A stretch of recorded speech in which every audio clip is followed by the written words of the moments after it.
Greetings and salutations to you all once again. It is me, the Ravenous Spectre, and today we have a pickups video. So let's go ahead and get started. The first one that we have here right now is actually a movie. It's based off of a game. It's based off of Final Fantasy 15, which is Kingsglaive. Now, I already have this movie, and I ended up having it in a recent pickups video. I don't know how long ago it was. Really did love the movie. It was great. It was colossal. It was phenomenal. I really did love it. And found this, the Steelbook version, at Goodwill for like $5 or something like that. So I went ahead and picked it up. And not only does this lovely, lovely Steelbook here have just the movie itself, but it also has the anime in it as well. If you guys remember, before the game ever even came out, they ended up going and releasing an anime of like 5 or 6 episodes or something like that, I think, of each dealing with each member of your party or something like that. So definitely glad to get that, especially just for the Steelbook and the anime itself, because I haven't seen all of the anime, but definitely glad to get the Steelbook as well. I mean, heck, it was only like $5, I think it was, or something like that. So all well and good there. The next one that we have here is a PlayStation 2 game called Jet Li Rise to Honor.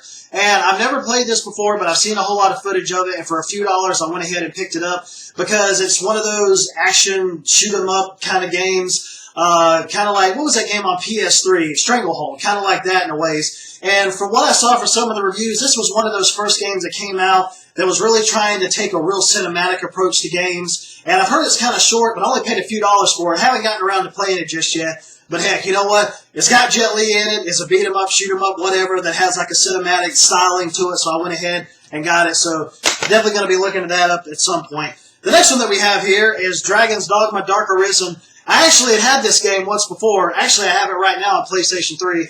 I had it once before, I sold it, and then I turned around and got the game again because I really wanted to play it, and I got the Dark Arisen version for like $13 or something like that.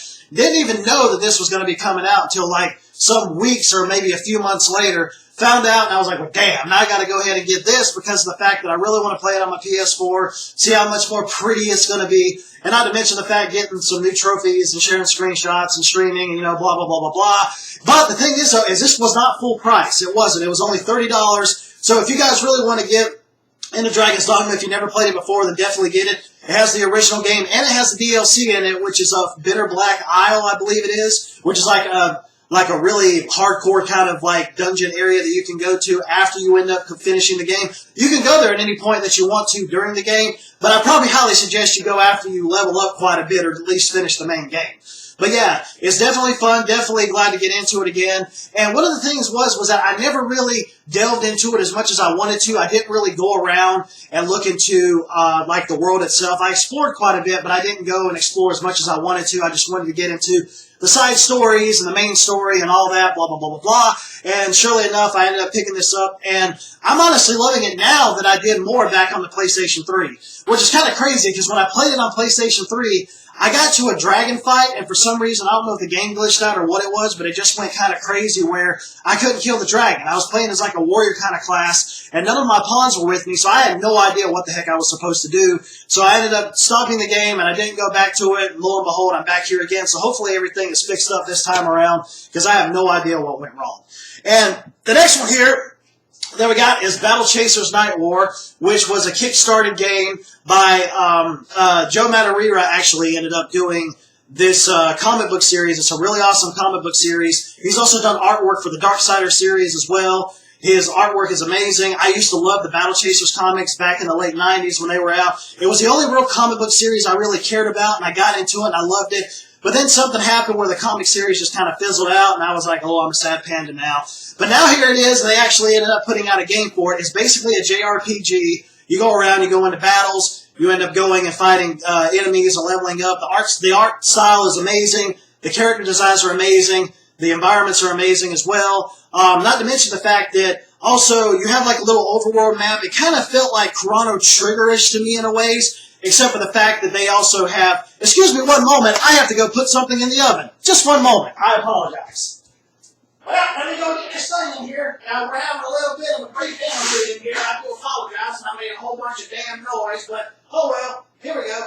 Okay, we're all well and good and peachy keen now. I do humbly apologize for that.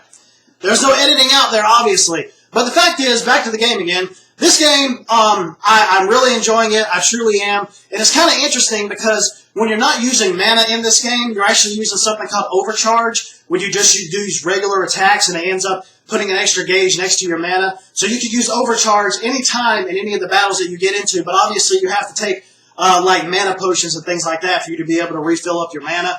But your overcharge always increases every single time you get into various battles. But I'm definitely enjoying this one. So if you guys are into JRPGs, definitely check it out and get into it. And you honestly won't regret it. And check out the comics if you can. I actually had heard that Joe was planning on putting out he was planning on putting out one last issue, I believe, and it's supposed to be digital. I wish it was going to be physical, but apparently it's just going to be digital, where it's really supposed to tie everything up from the other issues, and this was the game that actually came out of it. And it's kind of interesting because Joe had actually said that he was really interested in Dungeons & Dragons and played Dungeons & Dragons quite a bit with his friends back in the day, so he really wanted to base a comic book series around it, and thus he also ended up getting into video games, and now he's got a video game based off of JRPG stuff. And I just think it's really awesome. I think it's really cool. I've always loved JRPGs. I loved his artwork and also his comics as well. So definitely one for you guys to check out. Now this one is going to be a little bit of a controversy, and I'm not going to go get into the whole spiel of everything dealing with microtransactions and all of that. But yeah, I got Shadow of War. Now here's the thing. This game is fun. I think it's really awesome. The thing is, though, is the controls kind of feel a little Assassin's Creed 2-ish to me. So in a way, it kind of frustrates me a little bit to control Talion, the main guy in the game. But it continues after the first game. And everything that this game has in it is a heck of a lot more interesting to me now than it was in the first one, especially the way the environments are now, and you actually can travel around the world. You actually you go to like really large like hub worlds is what it is. It's not like an open world where you can travel wherever you want to, just walking or running there or whatever the case may be. But I'll just go ahead and say what I want to say about the whole microtransaction deal. I'm not going to have a huge thing to say about it, but the thing is that I really do feel like maybe the microtransactions, if a lot of gamers speak out, they're going to go the route of probably the Diablo 3 auction house. Remember when Blizzard just went ahead and shut it down? If a lot of gamers speak out against that, then I'm pretty sure maybe they would shut it down and be like, hey, you know what? We made a real big mistake here. Putting microtransactions in a freaking $60 title is just ridiculous. And I haven't bothered with the microtransactions, and I won't bother with the microtransactions because fuck them when they're in a $60 title. But honestly, the game itself, for itself, everything that I've been doing all the way up until now, I've earned. I've played it. I've earned what I've been playing in the game. I haven't spent any money. I won't spend any money. The only money that I'll be spending in this game is what I earn in the game, which is known as Miriam. And you can also earn gold in it as well. That is all I'll be using. I won't be paying any real money for any microtransactions in this. And as a matter of fact, I haven't even gone and accepted the online the online terms of service or whatever it is for you to be able to play online, multiplayer, and all that other stuff. I haven't bothered that because I really don't care about multiplayer right now, to be quite honest. I mean, I truly don't. And also, I'm not sure if I'll get bombarded or anything by the marketplace or not. I hope that I wouldn't. But that's another thing. It's just another way of me saying, no, I'm standing up against this. I don't care about multiplayer right now, and I truly don't care about the marketplace. So I'm not worried about it. I've seen so many different talks about this, about how the microtransactions were going to end up messing up the game. But honestly, from everything that I have read and what I have seen, it seems like that's not the case. And from my personal experience, and also a couple other friends of mine that have been playing it, they've been having the same experiences that I've had. They haven't had to bother with any microtransaction bullshit or nothing like that. Just playing the game for what it is, and that's exactly what I'm doing. And that's the way it's going to be for me throughout the entire game. I'm not going to bother with any microtransactions or anything like that at all.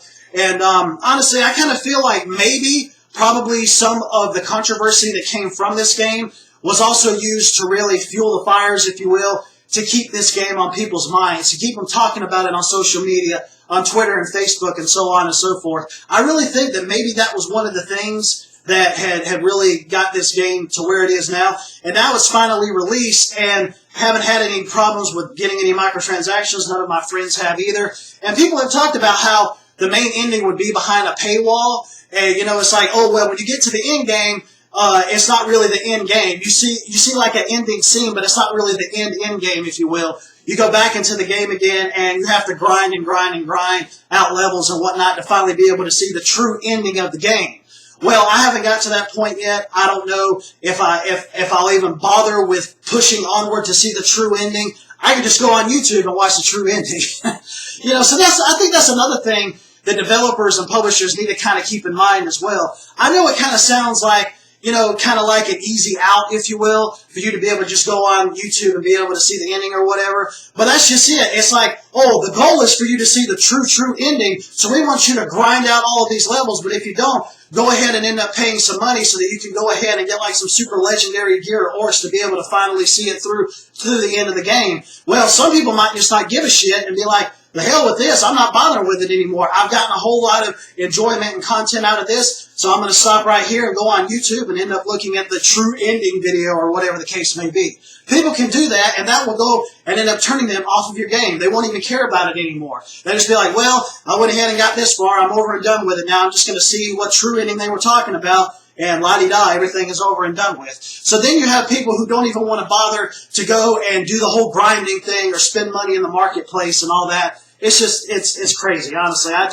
There's no way that I'm going to be spending any money dealing with any microtransactions. So, anyways, yeah, that's pretty much my 2 cents on it when it deals with the whole microtransactions deal. I've heard so much about it, man. It just kind of got to me. I mean, I'm a person where I'll definitely listen to gaming news without a shadow of a doubt, obviously because I'm a gamer. But the thing is, when it seems like a lot of people really dwell on certain things and they really just try to push it home and they try to make it seem like everything that they're saying is true or not true. And it's just like, gosh, I'm just going to go on my own merit, read what I'm going to read, see what I'm going to see, and just leave it at that. I'm not going to overly stress myself out or just stress myself out in general over entertainment and over media like this and games. I mean, if it doesn't suit well with me, then I'm not going to bother with it. But if it does, I'm like, well, yeah, I'll go ahead, I'll get the game, I'll play it, and the hell with microtransactions. I'm not going to bother with it. And a lot of people have said, they're like, well, when you go and buy the game at full price, you're going and you're supplying the company with money. Yeah, that's true. I mean, I don't deny that one bit. But at the same time, I'm going and getting the game, I'm playing the game, I'm enjoying the game for what it is. But I'm not bothering with any of the microtransactions. They won't get any money out of me out of that. So that's just money right there that they're not going to make.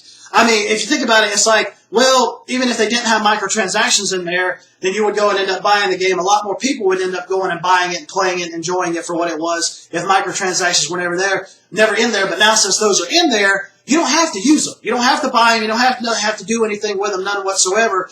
And that, I mean, honestly, that's just how I see it because, I mean, there's been a lot of games that people have really bought and played and enjoyed that have had microtransactions in them, and they've never bothered with them, they've never bought them or anything like that. And it seems to me like this was one of those games that really got a whole lot of heat out of it, which is understandable. But there's other games also in the past that have had these exact same type of microtransactions, but they haven't gotten the type of heat that this one has. This is probably the first game I've ever noticed that has gotten so much heat for it. I mean, there's been a lot of games that have gotten heat for that before dealing with microtransactions, and I don't deny it, honestly. I mean, the only way that I ever see microtransactions being valid at all is when it's in free-to-play games, because obviously the developer and the publisher need to make money, they need to be able to keep the servers up and running, or whatever the case may be.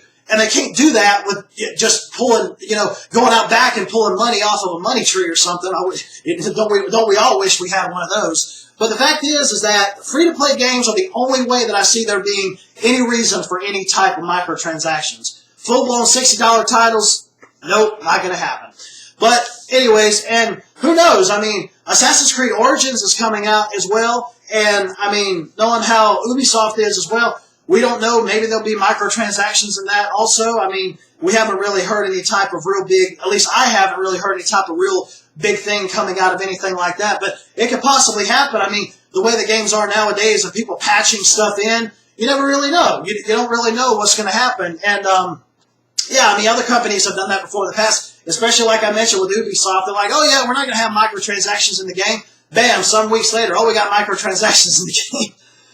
So really, people, you just have to vote with your wallet. That's all there is to it. If you have a game that you really want to play, go ahead, buy the game and enjoy it. But the hell with microtransactions. I really do suggest checking reviews, obviously, and looking a little bit more into the title that you want to get, of course. But you don't have to take my word for it. But I mean, honestly, it really seems like the way that was happening with Shadow of War, it just seems like it was just like a wildfire. You know, it was crazy. And there goes the food going off. The freaking stove thing. Yeah, I had no idea I was talking for that amount of time. But anyways, I would go ahead and I would end this like I always do. Later, taters. It ain't stopping. Oh, there.